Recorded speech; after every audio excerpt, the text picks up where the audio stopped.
Hello and welcome to So, Hear Me Out, a podcast from London's Southbank Centre about classical music and the big questions it can help us explore. I'm Gillian Moore, broadcaster, writer and artistic associate here at Southbank Centre. And I'm Linton Stevens, musician, broadcaster and illustrator. Each episode starts with a question, something that opens a door into the music, how we hear it today. Sometimes it's a piece everybody knows, sometimes a work that's been long overlooked, but always music that still has something to say to us now. And if we want to show how a composer does something really clever, we've got the piano in the room and I'm ready to jump on the keys. Because this isn't just about what music meant to us then, but what it still means today and how it speaks to culture, identity and power. And today's question is a tricky one.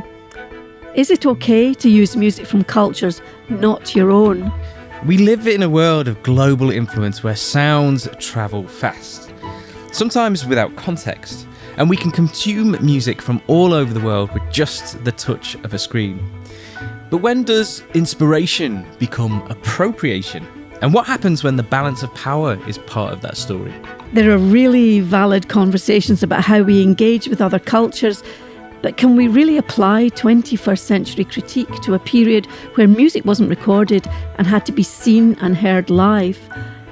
And on that note, I'll be bringing a piece of music that paints vivid sound pictures of distant places, capturing the mystery and beauty of a faraway culture through delicate, shimmering textures. It's a piece of music where the composer hadn't even been to the place he was inspired by. It blends impressionistic colours with Asian influences, inviting us to step into a dreamlike world where every note and sound evokes light, movement and atmosphere. It's Claude Debussy's Pagodas from Estan. And later in the episode, I've got a symphony that captures the hopes and struggles of a new world, blending old traditions with fresh, bold energy. It draws on Native American melodies and rhythms and African American spirituals to create something both familiar and groundbreaking. It's a piece by someone who did travel, trying to merge different culture together. But did it work? It's a symphony that attempts to bridge that culture and tells a story of change and resilience. It's Dvořák's Symphony No. 9, the New World Symphony. These are works that ask the big questions about borrowing, belonging and meaning. So whether you're a classical music fan or just curious about how music crosses borders, join us as we explore some great music together. This is episode 2, Something Borrowed. Is it okay to use music from cultures not your own?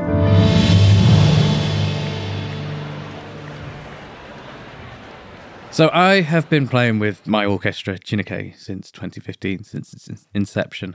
I'm a founder member, and one thing that I love particularly about Jinike is Europe's only black and ethnically diverse majority orchestra.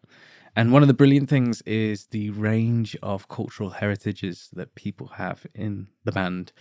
And it's fascinating to see outside of the orchestra how so many of these musicians who are trained in Western classical music blend their own cultural heritage with that.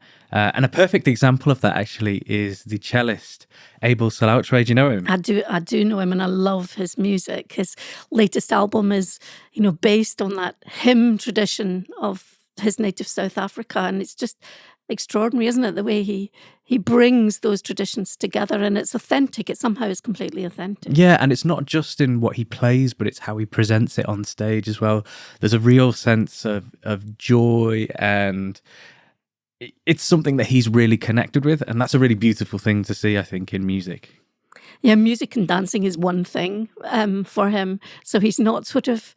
What I love about it is that it feels like he's working with a community of musicians, and he himself, he'll be playing the cello, he'll sing at the same time sometimes, he'll bring in choirs, and he'll also be dancing and moving. And those gigs of his they're just joyful, aren't they? Yeah, they're absolutely fantastic. But it did get me thinking, because so many composers, don't they, borrow from other cultures. Well, you know what I was thinking of when you were talking about Abel there? I was thinking about Graceland, you know, the Paul Simon album from listen, the 80s. Don't come for me, but I don't know Graceland. You don't know Graceland? I don't know Graceland. Oh, gosh, I'd forgotten I was working with a young person. So Graceland is, I think it's an absolutely wonderful album. Paul Simon went to South Africa before the end of apartheid, and he worked with South African musicians, you know, very notably the vocal group Ladysmith Black Mambazo, and made this album which, you know, brought together his songwriting. Simon as in Simon and Garfunkel? Simon and Garfunkel, absolutely. And it's a wonderful album, but there is that, you know, there's always been a bit of a hint of controversy around it. Well, didn't he do the same thing with a reggae track as well called Mother and Child Reunion? That was the one. And he actually went to Jamaica and recorded it with some of the best reggae artists ever. I had a conversation the other day about this, and then kind of pronounced that he'd created this reggae track, and I was like, well, is it reggae or is it reggae inspired? It's a question that's been around music for centuries. And it's something that comes up very often with European white composers, isn't it? About this idea of everything that we've described is often called cultural appropriation. It's this idea of cultural appropriation, and where does that sneak in, and where are the boundaries of cultural appropriation, and when is it just inspiration? So I was thinking about classical music and how composers have really looked to other cultures to somehow broaden their palette, somehow get a wider inspiration, somehow bring something different into their music, and whether that's an okay thing to do or not. And just realizing that, you know, it's been going on since at least Mozart. There was a thing at the end of the 18th century and into the 19th century in Western classical music, in the sort of Viennese classical music scene, called the Turkish style. Alla Turca. Alla Turca. You know, maybe as a kid you played this. I'm going to try and bash it out on this piano. The Rondo alla Turca, which is from a Mozart piano sonata. It's the one that I studied for my A-level, actually. Really? Yeah.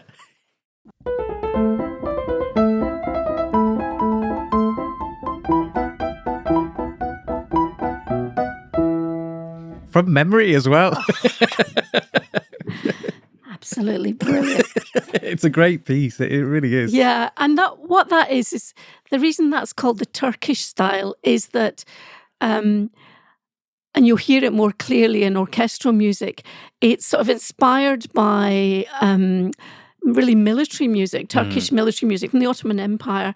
And usually when it comes in orchestras, it's got percussive sounds, you know, tambourines and drums, and it's got that slightly, I mean, that's not your refined Mozart, is it? It's got this sort of minor key, slightly sort of rough edge to it. And this is an idea of bringing something, and I'm using heavy inverted commas here, something exotic into the music. There's a fantastic Mozart violin concerto, which is all kind of Viennese poise and elegance, and then suddenly you're thrown into this section where you've got percussive sounds, you've got a sort of drony sound, you've got the cellos and basses hitting the instruments with the wood of the bow to make this percussive sound, and that's, you know, a sort of really obvious version of this, what they call the Turkish style. I don't know what you think. Do you think, I mean, is that some kind of meaningful engagement with another culture, or is it something that just brings in a colour? I mean, it's a difficult one to think about, isn't it? Because I don't think that they ever set out to do what they were doing, which was to take music of another culture and profit from it. What they saw it as is, you know, they've got 10 colours on their paint palette, and here's another 3 that they'd never seen before, which can expand what they're able to do with their own musical palette. So I don't think they ever set out to be like, I'm going to take this cultural thing and I'm going to put it into my music and I'm going to make loads of money from it. I just don't think they ever thought about it. But I also don't think ignorance is a good excuse for it, you know.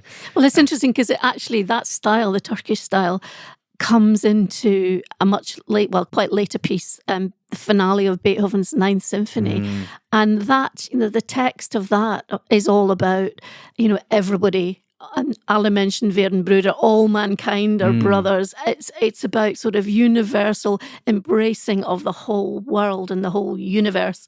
And there's this amazing moment of this little so-called Turkish march in the middle. Where it just stops. I know it so well. And it's interesting. There's a book, Edward Said, called Orientalism, and he talks about Mozart, and I think he would include Beethoven in this as well.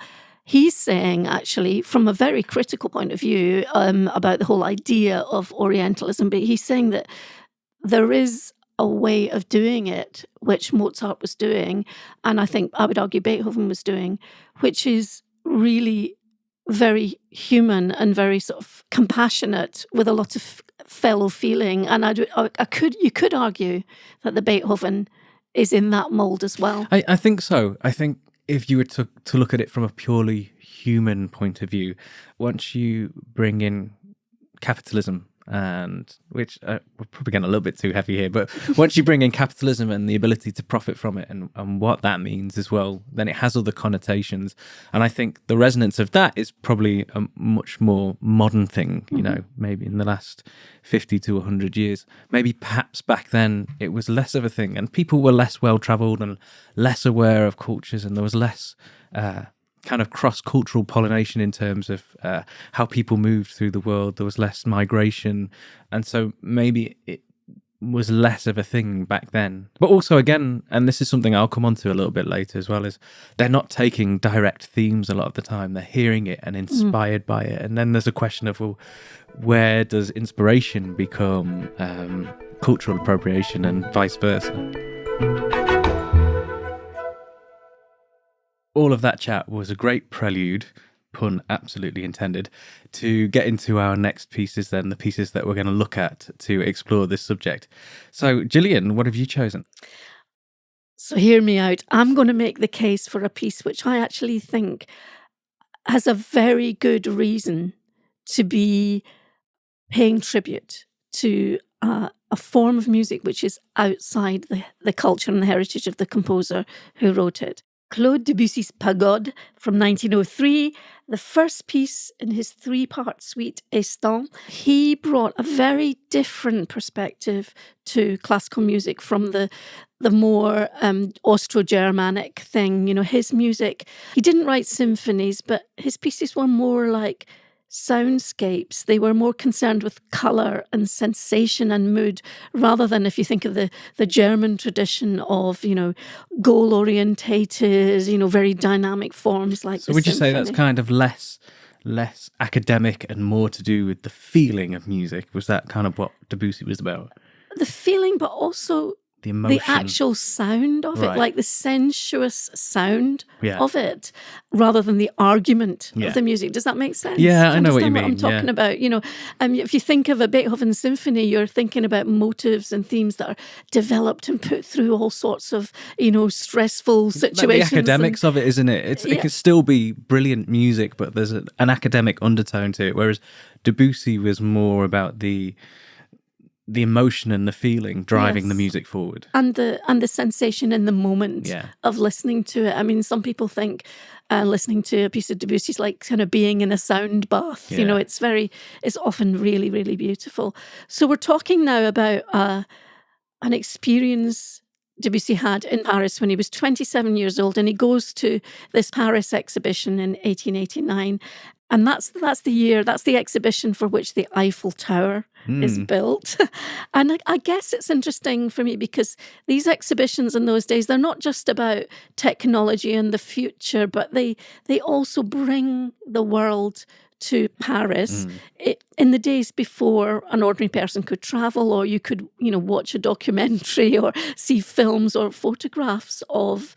And that's an important point, isn't it? Yeah. Because very often that would be the only way that a person from Paris might have any experience of another culture that they knew nothing about.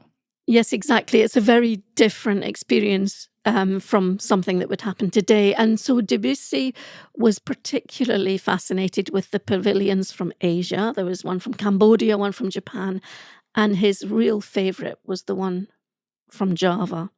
So he went apparently day after day and he listened to and watched the performances of dance accompanied by music of the gamelan.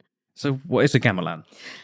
A gamelan is an orchestra of gongs and metallophones.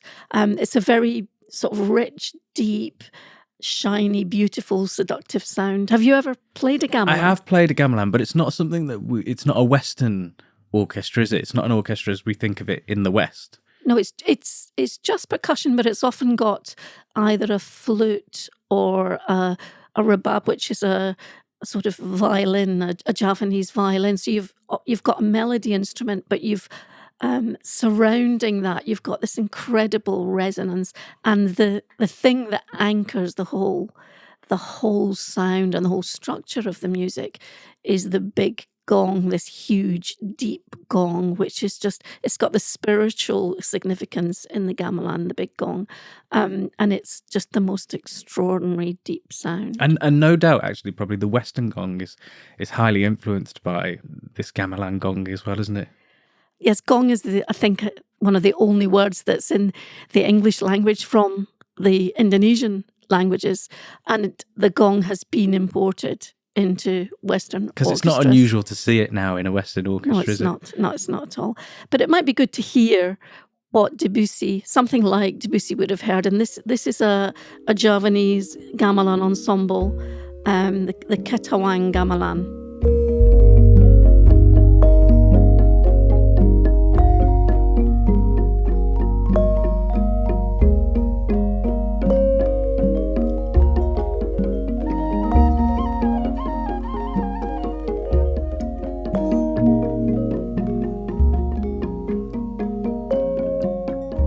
Ketawang Puspa Warna, Slendro Maniura, by musicians of Isi Surakarta John Noyes Manis, taken from the album Gamelan of Central Java. So can I tell you what I kind of hear from this? Yeah.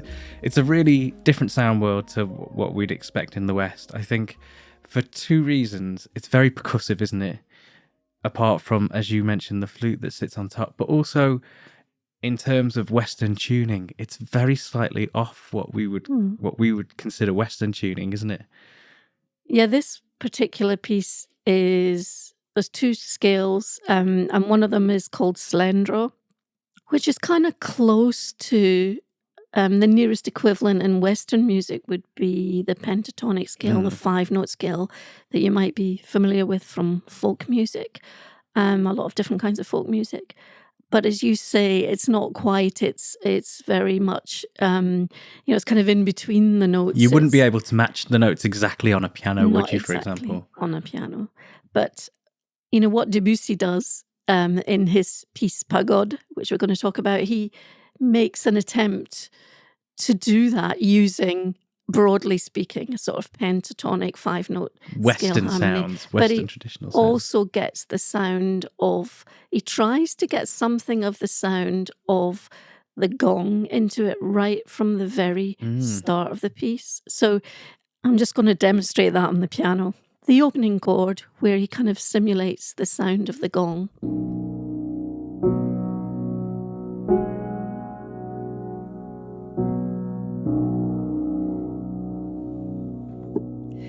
You hear that deep note.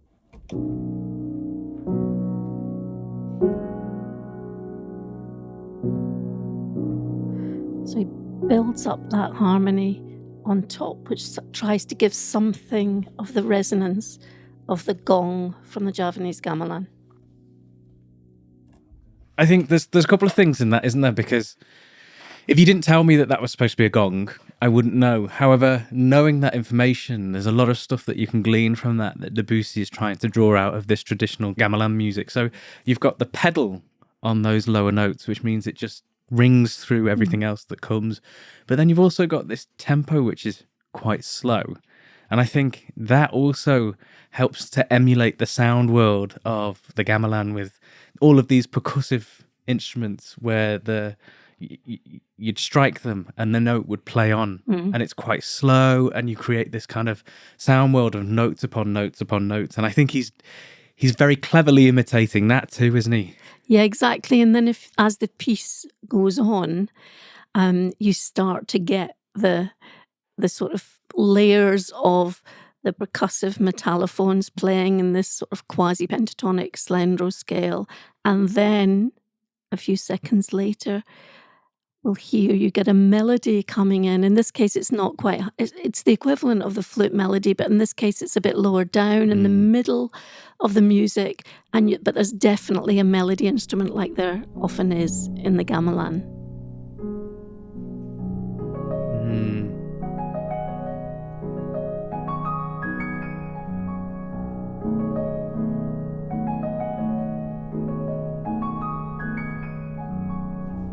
That's the melody.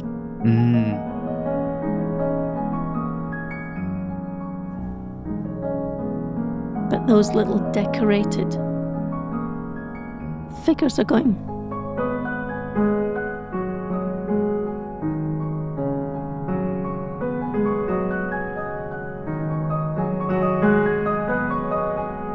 Then we go up higher.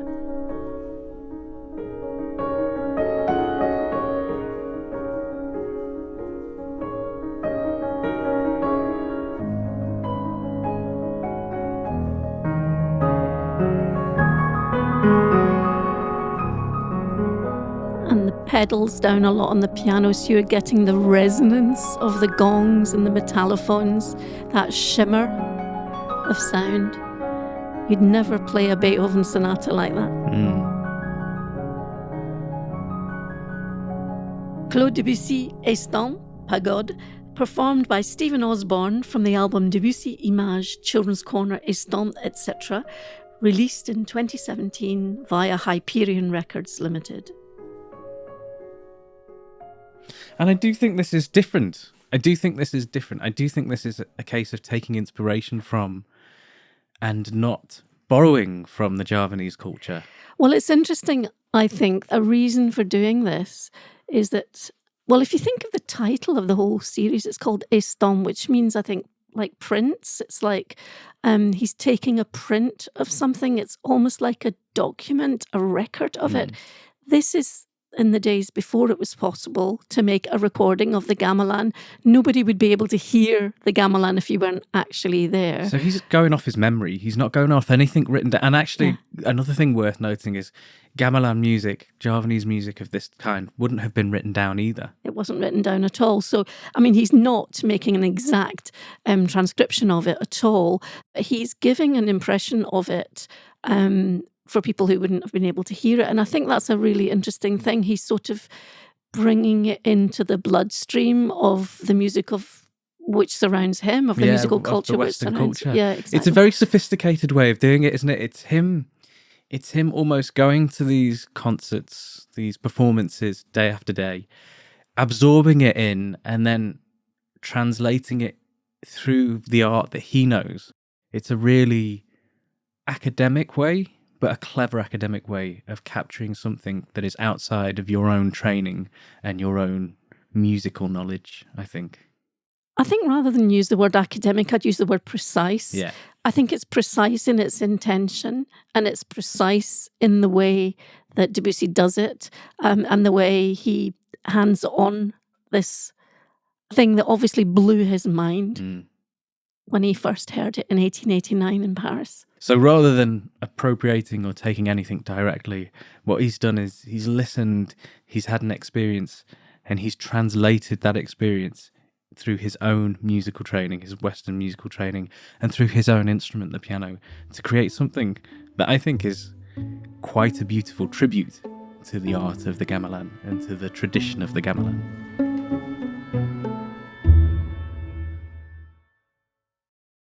So, Linton, we've just heard about Debussy's Pagodas. I want to hear what you've brought. I've brought Dvořák's Ninth Symphony. Let me tell you about why I think this is also a case of honouring culture. So hear me out. Dvořák's Ninth Symphony, which is also known as From the New World, was composed in, I think, 1893. That was during his stay in the US as the director of the National Conservatory of Music. And it integrates elements inspired by Native American and African American spirituals. The symphony premiered at Carnegie Hall on December the 16th in 1893, so around the same time as Debussy was working over in France, and it was conducted by Antonín. It consists of 4 movements and is very well known for its lyrical themes and lots of diversity and its rhythmic approaches, which is all to do with the influences of African American and Native American music. And that second movement, which I remember really clearly from the Hovis advert, that's probably one of the most well-known cor anglais solos ever. So it's a really interesting story how this symphony came about. So Dvořák had been offered this job in America. He'd made a great name for himself back in his homeland, his Bohemian homeland, had 8 symphonies under his belt and was invited to teach at the New Conservatory of Music in New York. He didn't really want to go, but he was offered an awful lot of money. So he uprooted his family and off they went to America. They all got very seasick and all of that.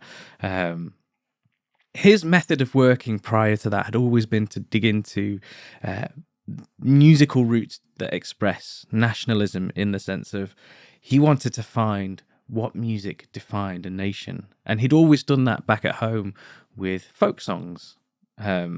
It was a very easy thing for him. He'd collect these folk songs and he would translate them into orchestral music. And you can see that in lots of his works, the dances. He's written movements and suites of dances. You know, it was a real thing for him.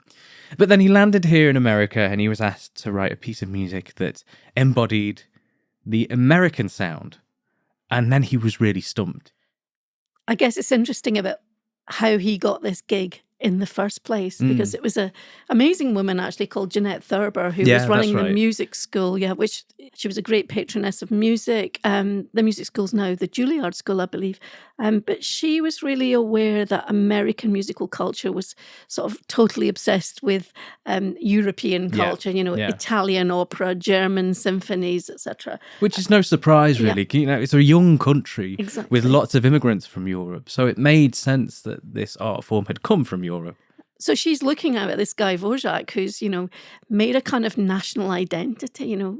There wasn't really a Czech identity as such at that time. It was under the Austro-Hungarian Empire. And he's, through music, he's sort of asserting this Czech identity. She thinks he's the guy who might be able to give us an American musical identity. And this is where he was really stumped, because here he is experiencing classical music in America, and yet he can't hear a strand which is an American sound. That is, until he sat in his office one day and in floats this song. And he's thinking, he's never heard anything like this, And let's put it into context as well. America at the time is slavery has been outlawed not long ago, maybe 30 years. So you've got a lot of displaced African Americans, descendants of slaves, a whole black population who is frankly quite disenfranchised and not treated very well. I think that's a very important point as well. And here he is sat in his office and in floats this sound.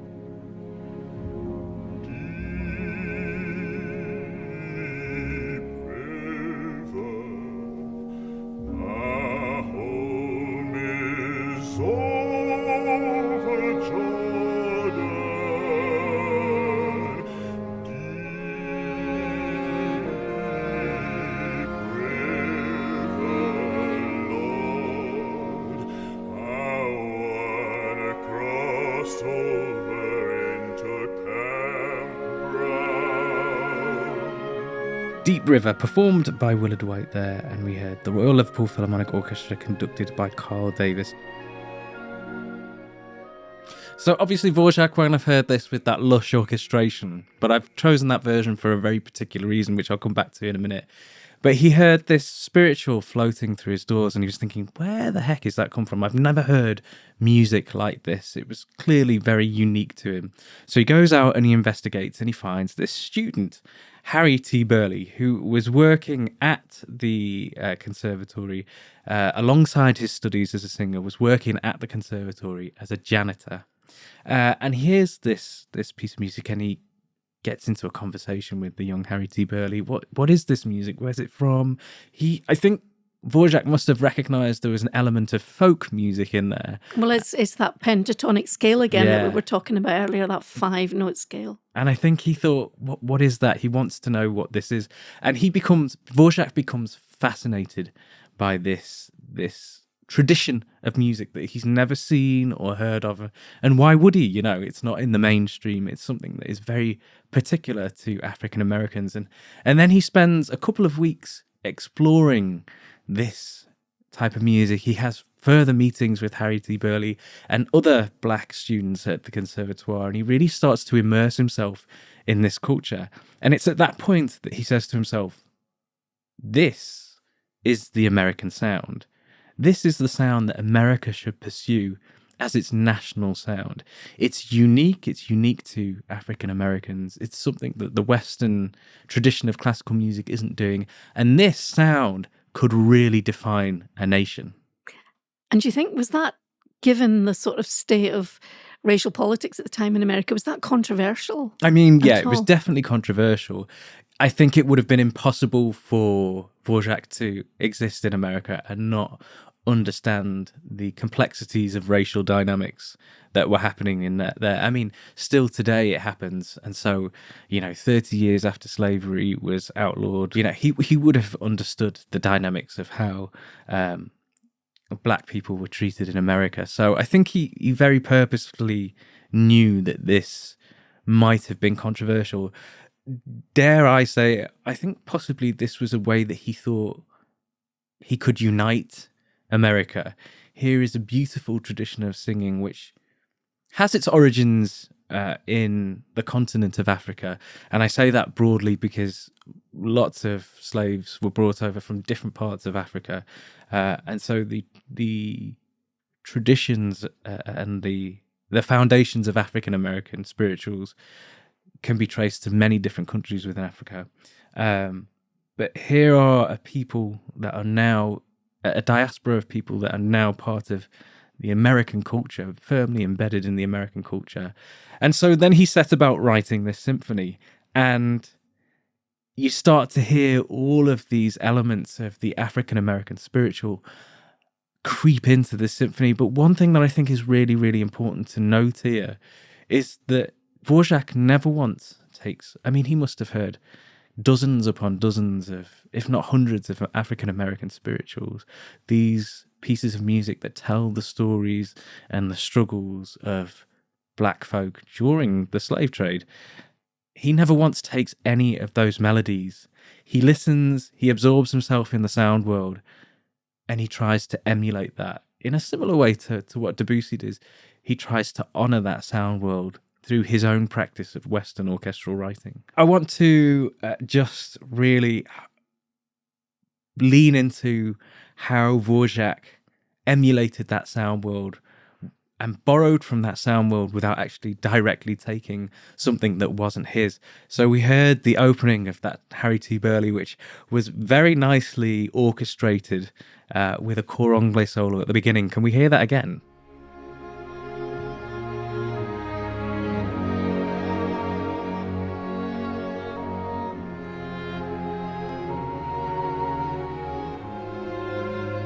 So that orchestration there, very handily, takes the melody and puts it into the cor anglais. Now if we hear the second movement of the New World Symphony.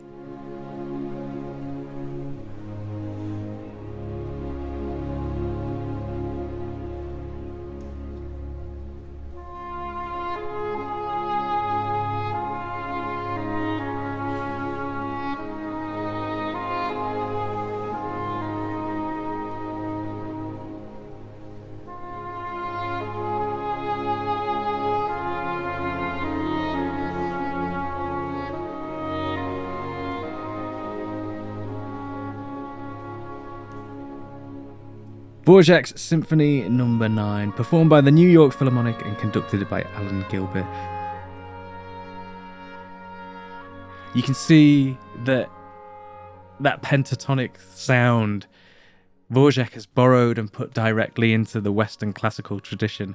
Now, obviously, the arrangement of Deep River came much after the Dvořák, and I'm sure whoever arranged it did that to harken back to the sound of the New World Symphony. But you can see that the spiritual sound is emulated in the Dvořák. The actual spiritual that's at the core of it is emulated in the Dvořák. Yeah, because there's no doubt But although we're hearing an orchestra underneath a cor anglais, it's actually meant to be a song, isn't it? It's a hymn. It's sung. It's a sung. Yeah. Yeah. It's absolutely a song where you could imagine it as a hymn with an organ quietly accompanying it in a church or something. And we have to as well, I think, acknowledge the themes that come up often in African American spirituals that are either work songs, songs for the field, or songs about and there's a beautiful melancholy in that cor anglais solo, and I think that harkens back to one of the themes that comes up often in African American spirituals, which is where they would talk about death being a release. When they would join the Maker, they were often very religious, and obviously African American spirituals then made way for gospel music much, much later.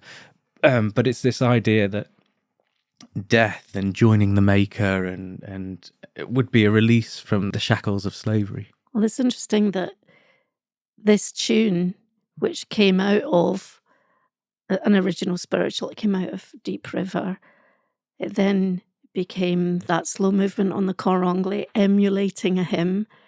And then after it became very popular in America, somebody put words to it, going home, just as you said, that feeling of a spiritual going home being a metaphor for death.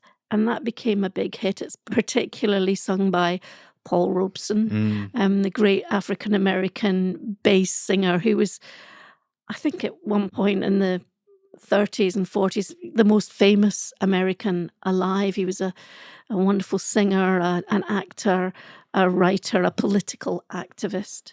And he sort of took it back. It's that circle that he took it back from Dvořák, from the Western Classical Orchestra, and made it into a spiritual again. I think that's a very beautiful circle. I think there's other elements as well, because we talked about the African American influence on this symphony, but also there was the Native American influence. And again, this is where it's slightly contentious. Dvořák, not in the same way as he experienced the African American spirituals, and not in the same way that Debussy experienced the gamelan. He references Native American sounds, and he does that particularly in the third movement, and he takes the dance element of Native American music. We've no record of him actually hearing Native American music firsthand, so we think he's emulating what he thinks that sound world is, and you can hear in that third movement the dance element come in, which is very different to dance elements that are in Western classical music, the more formal dance elements that we hear in Western classical music. So if we just have a little listen to that third movement.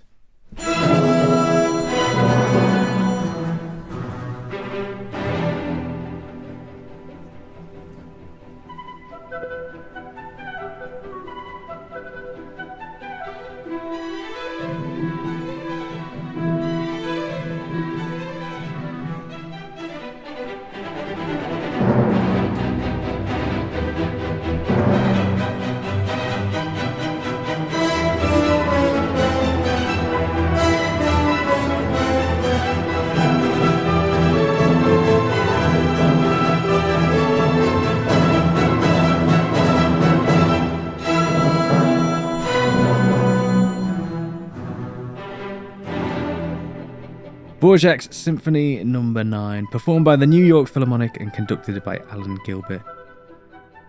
So it's very rhythmically driven. It's all the about drums. it's all about what's driving the music forward. It's not dissimilar to Stravinsky, who drove his movements forward by rhythm, but here is Dvořák using that dance element, the very percussive elements of music to translate and interpret into his symphony. So here he is saying, here's all this rich culture that you already have within your country. Draw on that, and that can be your national sound. So again, with Dvořák, there weren't any recordings. So he's going off his experiences, whatever they may have been, first-hand or second-hand, and trying to emulate that in his sound world. Now, could he have done more to help raise up the profile of his black students? Possibly, we don't know. We don't know what the interaction with him and his students, or the students at the conservatory, were. Consequently, but does he do a good job in honouring the traditions and trying to propel those traditions to the fore of the classical music sector at the time. I think he does a great job, and for me also he's trying to make a statement that would unify a nation through music.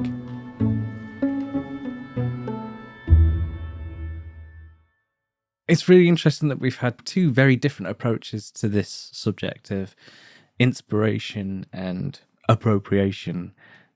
Two pieces that have taken completely different approaches, but in some ways very similar approaches. I don't know, it's an interesting and a difficult topic to broach about whether we can borrow from other cultures and whether there is a way of borrowing respectfully that pays homage to those cultures. What do you think, Gillian? You know, there's so much to say on this topic, so much more, and I'm sure we'll come back to it. Cultural appropriation, if you call it that, is definitely a concern, but the line between that and genuine inspiration and just broadening your outlook on the world, it's just not always clear. Yeah, and I think it's often down to the individual. Once music is out there, it's hard to control how people engage with it. And sometimes those influences do lead to entirely new creative directions. And like Debussy here in the gamelan, it wasn't just an exotic flavour for him, it shifted his whole way of thinking about music. Right, and with Dvořák, he didn't really quote spirituals directly or Native American music, but he tried to honour those traditions in his own way. Whether that was respectful or veering into appropriation is still an open question, but maybe that's the point. It gets us thinking about how culture and creativity are always intertwined. And it gives us that opportunity as well to think, if we are engaging with another culture, how can we do it respectfully and honestly? So, Hear Me Out is brought to you by the wonderful people at the Southbank Centre. And produced by the brilliant team at Reduced Listening. Thanks for spending time with us. If you liked this episode, please follow or subscribe wherever you get your podcasts, and maybe share it with a friend. We love exploring big ideas through music, and we've got plenty more to come. So join us next time for another adventure. Until then, keep listening, keep questioning, and keep letting music surprise you. See you next time.